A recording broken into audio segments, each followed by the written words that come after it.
Here is how a cell phone contract works. You agree to shell out a wad of cash each month for a couple of years, and in return, you can have a phone that normally costs hundreds of dollars for a fraction of the price, or even for free.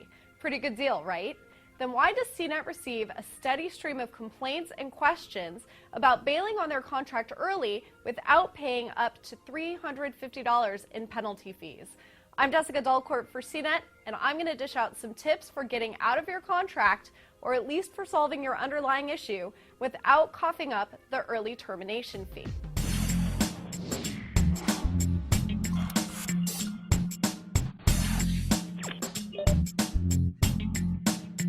You're not going to like this, but it is extremely difficult to swerve out of an early termination fee, even in some cases when you're dead.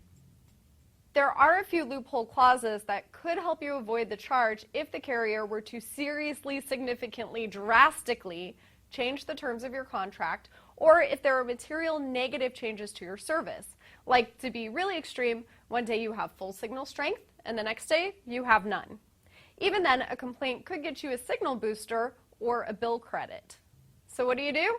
I say embrace your role as a squeaky wheel and hang out on hold with customer service. Yeah, it's a pain, I won't lie, but it is worth every minute if you can resolve your problem rather than suffer in silence. When in doubt, you can always escalate to a supervisor in the loyalty department or in customer care. Managers generally have more power to make exceptions for you, or at least to provide more detailed information on your situation. You might be frustrated, but I do warn you, watch that temper. You really don't want to be ticking off one of the few people who could actually help you. Carriers have also flocked to social networks like Twitter and Facebook in a big way, and they have people on hand to help you fast. They do not want you starting a Twitter riot, so they'll get back to you.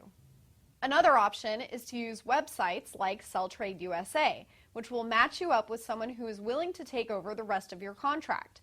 The service costs $20, and expect to negotiate with your contract's new owner before sealing the deal.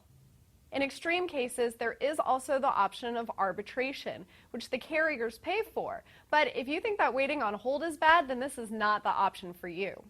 Keep in mind that the 4 major carriers now prorate their termination penalty fees, which means that the closer you are to the end of your contract, the less it will cost you to leave.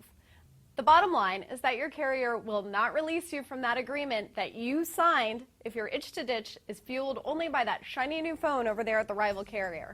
If that's the case, then you might as well start saving your pennies for that early termination fee, or simply grit your teeth and write out your contract. If you've got your own questions or comments about anything cell phone or smartphone related, then you can email CNET's mobile crew at dialedin@cnet.com. I'm Jessica Dalcourt for CNET.